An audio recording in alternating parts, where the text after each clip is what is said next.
بسم اللہ الرحمن الرحیم۔ السلام علیکم۔ ہمارے چینل کہانی ہب آفیشیل میں خوش آمدید۔ ناظرین، میں آج آپ کے لیے انتہائی خوفناک اور دلچسپ کہانی لے کر آئی ہوں، لیکن کہانی شروع کرنے سے پہلے آپ سے گزارش ہے کہ اگر آپ نے ہمارا چینل سبسکرائب نہیں کیا تو آپ ہمارے اس چینل کو سبسکرائب کر لیجئے اور بیل آئیکن کو بھی پریس کر لیں تاکہ ہر نئی آنے والی ویڈیو بآسانی آپ تک پہنچ سکے۔ اس ہوٹل پہ موجود تھا اور بڑی ہی بے چینی سے اپنے ہاتھوں کی انگلیوں کو مسل رہا تھا۔ اس کی نگاہیں بائیں جانب ایک ٹیبل پر جمی ہوئی تھی۔ اس ٹیبل پر ایک نوجوان جوڑا بیٹھا تھا۔ وہ ٹیبل کافی فاصلے پر تھا، مگر اس کی شاطر نگاہیں اس نوجوان جوڑے کی ہر نقل و حرکت کا احاطہ کر رہی تھی۔ میں اب اس کے ساتھ نہیں رہ سکتی، وہ سامنے لڑکی بیٹھی اپنے آنسو صاف کرتے ہوئے بولی۔ کیا اس نے پھر تم پر ہاتھ اٹھایا ہے؟ وہ نوجوان ہمدردانہ نگاہوں سے اسے گھورتے ہوئے بولا۔ میں کیا کروں رضوان، وہ شخص تو جیسے کوئی جنونی پاگل ہے، مجھ سے لڑنے اور ہاتھ اٹھانے کے بہانے ڈھونڈتا ہے۔ پتہ نہیں وہ کیوں مجھے ہر لمحہ اذیت میں دیکھنا چاہتا ہے۔ تم سمجھ نہیں سکتے میں نے یہ 3 سال اس کے ساتھ کس قدر اذیت اور تکلیف میں گزارے ہیں، وہ دکھ سے بولی۔ میں تمہاری حالت کو اچھی طرح سے سمجھ سکتا ہوں، مگر مجھے بتاؤ اب ان باتوں کا حل کیا ہے؟ اگر تم اس سے الگ ہونا چاہو گی تو میرا نہیں خیال کہ وہ تمہیں ایسا کرنے بھی دے گا۔ وہ تمہیں کوئی نہ کوئی نقصان بھی پہنچا سکتا ہے، کیونکہ تم اچھی طرح سے جانتی ہو وہ کافی با اثر بندہ ہے۔ وہ کسی گہری سوچ کے تحت بولا۔ وہ الجھے ہوئے لہجے میں بولی، میں نے جب بھی تم سے خلا لینے کی بات کی ہے تم ہر بات میرے حوصلے پست کر دیتے ہو۔ وہ چاہے کتنا ہی با اثر کیوں نہ ہو میں اسے خلا لے کر ہی رہوں گی۔ تم اگر میرا ساتھ نہیں دے سکتے تو کوئی بات نہیں، میں خود ہی کچھ کر لوں گی۔ وہ یکلخت بولا۔ پلیز ایسی باتیں مت کرو ثانیہ، میں اپنی طرف سے پوری کوشش کروں گا تمہیں اس ظالم شخص سے نجات دلانے میں، بس تم 2 سے 3 دن صبر سے کام لو۔ اس نوجوان نے ہمدردی سے ثانیہ کے ہاتھ پر اپنا ہاتھ رکھا تو دور بیٹھا ہوا شخص اس سے رہا نہ گیا۔ اس کا غصہ اور برداشت انتہا کو پہنچ چکی تھی۔ خبیث عورت، وہ بلند آواز سے چیخا اور پلک جھپکتے ہی ان دونوں کے سر پر پہنچا۔ ثانیہ کی نظر جیسے ہی اس پر پڑی، خوف سے اس کا رنگ فک ہو گیا۔ وہ بے ساختہ کھڑی ہوئی اور گھبرا کر بولی، احمد علی تم؟ احمد علی نے نفرت بھری نگاہوں سے اسے دیکھا اور ایک زوردار تھپڑ اس کے گال پر رسید کیا۔ وہ نوجوان اسے روکنے کے لیے آگے بڑھا تو اس نوجوان کو گریبان سے پکڑ کر پوری قوت سے مکہ اس کے جبڑے پہ دے مارا۔ پہلے ہی وار میں وہ نوجوان اپنا توازن کھو بیٹھا اور زمین پر آ گرا۔ احمد علی کسی خون آشام بھیڑیے کی طرح اس نوجوان پر جھپٹا اور اس کے اوپر سوار ہو کر مسلسل اسے پیٹنے لگا۔ ہوٹل میں موجود باقی لوگ پہلے تو یہ تماشا دلچسپی سے دیکھ رہے تھے، مگر پھر حالات زیادہ بگڑنے پر کچھ لوگ آگے بڑھے اور احمد علی کے خوفناک شکنجے سے اس نوجوان کو بچانے لگے۔ آخر بڑی ہی مشکل سے ان لوگوں نے احمد علی پر قابو پا کر اس نوجوان کو وہاں سے نکالا۔ اس نوجوان کا حلیہ احمد علی نے بگاڑ کر رکھ دیا تھا۔ اس کی شرٹ پھٹ چکی تھی، چہرے اور جسم سے جگہ جگہ سے خون رسنے لگا تھا۔ وہ احمد علی کو گالیاں دیتا ہوا وہاں سے نکلا۔ ثانیہ وہ منظر دیکھ کر خوف سے بے ہوش ہو چکی تھی۔ جب اسے ہوش آیا تو وہ اپنے کمرے میں بیڈ پر موجود تھی۔ کچھ دیر تک اس کا دماغ تاریکی میں گم رہا، مگر پھر گال پر ہونے والی جلن اور تکلیف نے اسے وہ تمام واقعات یاد دلا دیے جو شام کو ہوٹل میں اس کے ساتھ پیش آئے تھے۔ وہ بے چینی سے اٹھ بیٹھی اور خود کو کوسنے لگی کہ وہ کیوں رضوان کو ملنے ہوٹل میں گئی تھی۔ اس سے ملاقات تو وہ اس کے آفس میں بھی کر سکتی تھی، مگر اب پچھتانے سے کیا حاصل ہونے والا؟ احمد علی کا خیال آتے ہی وہ خوف سے کانپ اٹھی اور اٹھ کر کمرے سے باہر آ گئی۔ پورے گھر میں مکمل خاموشی کا راج تھا۔ اس نے پورے گھر کا جائزہ لیا، مگر احمد علی گھر میں موجود نہیں تھا۔ پھر وہ بیرونی دروازے کی طرف بڑھی اور بیرونی دروازے کو کھولنے کی کوشش کی اور وہ نہ کھلا تو اسے اندازہ ہو گیا کہ احمد علی اسے گھر میں قید کر کے جا چکا تھا، مگر اسے واپس بھی آنا تھا۔ احمد علی کی واپسی کے احساس سے ہی اس کا دل خوف سے لرز رہا تھا۔ وہ شخص تو اسے معمولی باتوں پر بدترین تشدد کا نشانہ بناتا تھا۔ کسی غیر مرد کے ساتھ دیکھے جانے پر نہ جانے وہ کون سی اذیت ناک سزا اس کے لیے تجویز کرنے والا تھا۔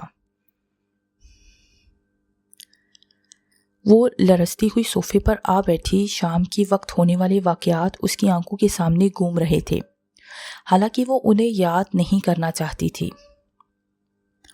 ٹیلی فون پر نظر پڑتے ہی اس کا دل چاہا کہ وہ پولیس کو کال کر کے اپنے ساتھ پیش آنے والے تمام حالات و واقعات سے آگاہ کرے، مگر اگلے ہی لمحے اس نے اپنے اس خیال کو رد کیا، کیونکہ 2 سال پہلے بھی اس نے ایسی حرکت کی تھی مگر وہ کامیاب نہ ہو پائی تھی۔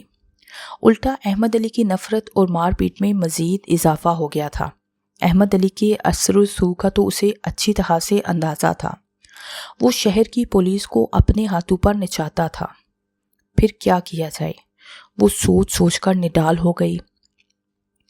اچانک اس کے دل میں یہ خیال آیا وہ احمد علی سے تمام باتیں کہے جو وہ ایک عرصے سے اس سے کہنا چاہتی تھی، مگر احمد علی کے رعب و دبدبے کی وجہ سے وہ اس کے سامنے کچھ بھی کہنے کی جسارت نہ کر پائی تھی۔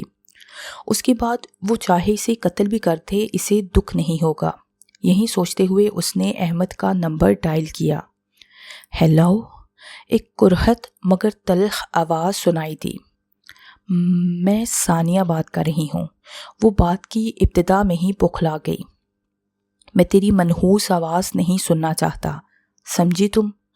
وہ رابطہ منتقل کرنے ہی لگا تھا تو ثانیہ اسے روکتے ہوئے التجائیہ لہجے میں بولی، پلیز میری ایک بار بات سن لو۔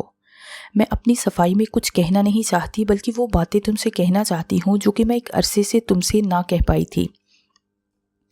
احمد علی نے نہ جانے کیا سوچتے ہوئے اس کی بات سننے کا فیصلہ کرتے ہوئے کہا، بول۔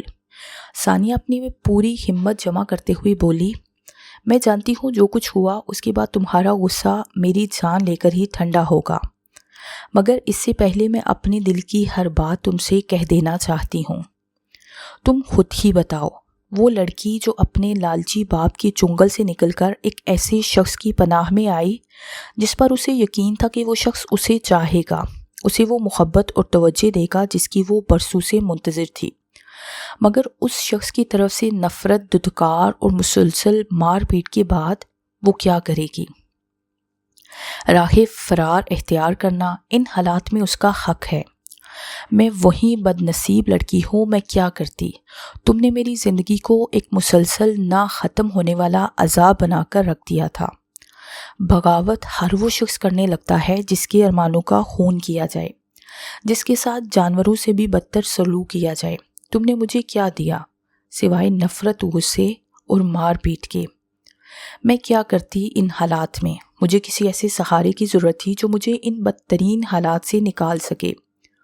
رضوان، جسے تم نے میرے ساتھ ہوٹل میں دیکھا، وہ میرا کزن ہے، وہ ایک بہت ہی اچھا وکیل ہے۔ میں نے یہی سوچا تھا کہ اس کی مدد سے میں تم سے خلا لے لوں۔ اگر مجھے تمہاری طرف سے پیار اور توجہ ملتی تو میں کیوں راہ فرار اختیار کرنے کا سوچتی؟ بس ایک مرتبہ میری جگہ خود کو رکھ کر سوچنا۔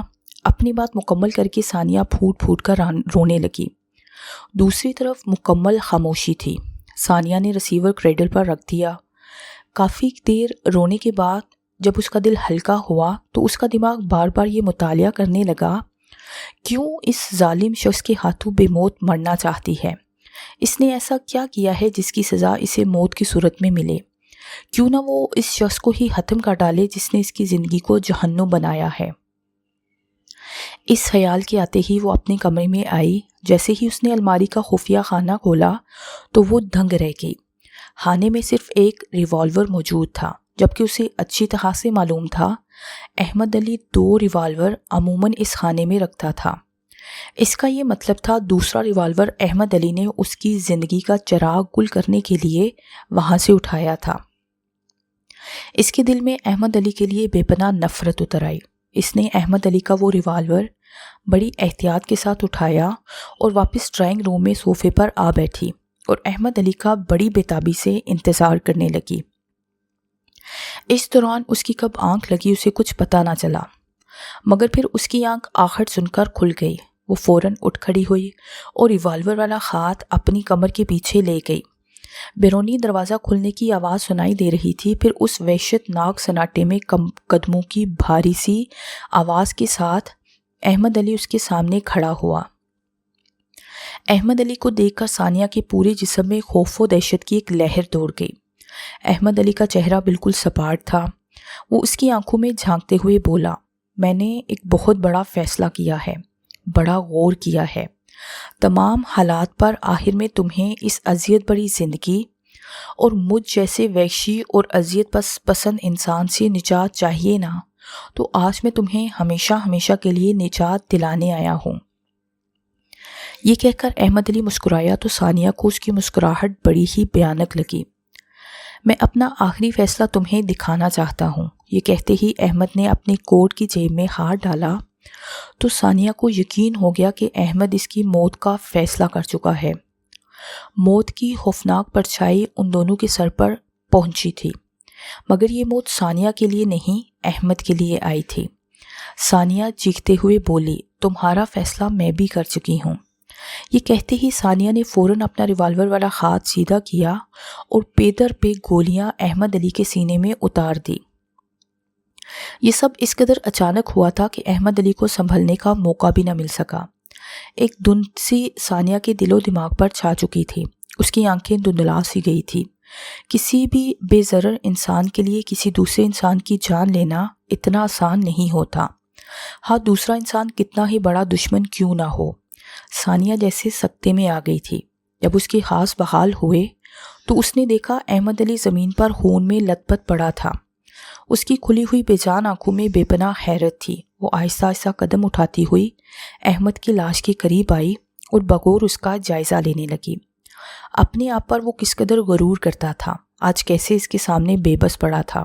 ثانیہ حقارت سے اس کی لاش کو دیکھنے لگی۔ دفعتاً اس کی نگاہ احمد علی کے اس ہاتھ پر پڑی جسے اس نے آخری فیصلہ سنانے کا کہہ کر اپنی جیب میں ڈالا تھا۔ وہ حیرت زدہ رہ گئی۔ اس کے ہاتھ میں ایک خط اور چھوٹی سی ڈبیا موجود تھی۔ ثانیہ نے جھک کر وہ دونوں خون آلود چیزیں اٹھائی اور کپکپاتے ہوئے ہاتھوں سے وہ خط پڑھنے لگی۔